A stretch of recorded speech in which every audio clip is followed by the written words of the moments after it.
Ohio Means Business on ONN. Presented by The Ohio State University and Ohio State University's Fisher College of Business. Joining us today, co-founder of Zyvek Performance Materials, David Hurd. And Mike Nemeth oversees commercial and defense applications at Zyvex while completing his MBA at Fisher College of Business at Ohio State. Also with us today, Michael Camp, academic director of the Center for Entrepreneurship at Fisher College. Gentlemen, thanks for joining us. As I mentioned, David, interesting company in a nutshell. How do you describe your product? Well, if you think about what we do, we've taken the strongest substructures on the planet, carbon nanotubes, and we make products that are lighter, that are stronger, that, as you saw, get the ball off the baseball bat much further and yet again let you build a plane that could be a third of the weight of a normal plane, which uses less fuel, allows for better performance. And some important products like body armor, and then some what some would consider unimportant products like golf. Depending where you come from, that's right. That's right. Yeah, that's very important as well, though. Why bring Zyvex to Ohio, ZPM to Ohio? You know, one of the cardinal rules of business is come close to your customers. And as you heard Lance say, the company was down in Texas and was experimenting with some of these initial applications for baseball bats and graphite shafts for golf clubs. But where we really wanted to get to was in the Department of Defense, into aerospace, into some of the larger applications. And as a business, if you think about the amount of weight and the amount of volume that you could do with small graphite shafts versus huge airplane wings, we wanted to be close to the people that are in that ecosystem. And Ohio offered the absolute perfect ecosystem for us.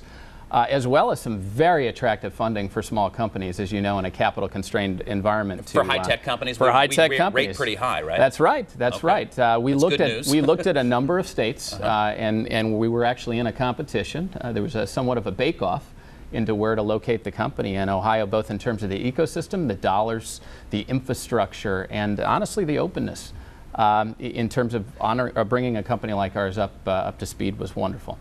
You have guys like Mike, too. I think Mike is the classic overachiever. He's completing his MBA right now and works for Zyvex as well. Mike, what is that like? Is that a challenge for you? Well, it is pretty challenging, but it's exciting to work on products at Zyvex and also finish my MBA. I have a military background, so I was really looking for a place to help transition me from engineering into business. So it's no trouble at all to work on something that you're been sort of passionate about and really excited to look forward to. Where do you go from here, Mike?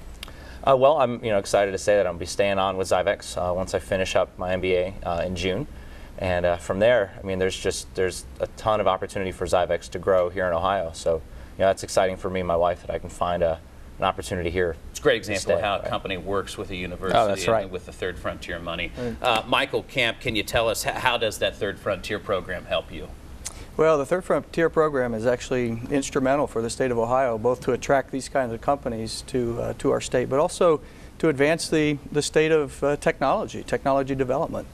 There's a number of entrepreneurial opportunities that Fisher College and the Ohio State University is actually pursuing in light of the fact that we have the Third Frontier program to both attract these companies and provide that right infrastructure that David mentioned. What does the Third Frontier do for Ohio's venture capital environment?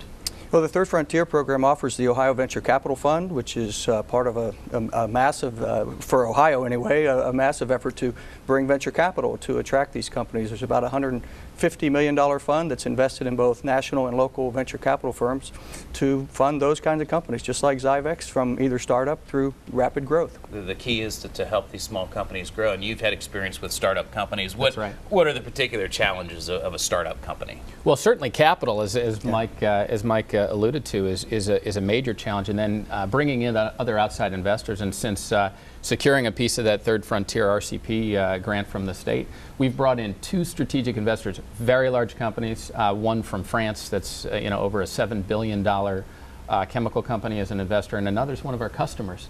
So we have that full ecosystem in. I just got back from the West Coast in meeting with some of the largest venture capitalists on the planet that have done very, very large companies that we're all familiar with and are on our cell phones today. And they are now interested to bring their dollars into ZPM and into Ohio. And that's kind of the spark. Very exciting. A bug light. And how to attract the most amount of the ecosystem around us. This is a great example of how it works right. David Hurd from Zytex and Mike Nemeth from Zyvex as well, and Michael Camp from Fisher College. We appreciate your time. Thanks, gentlemen. Thank you. Thank you. Happy to be here.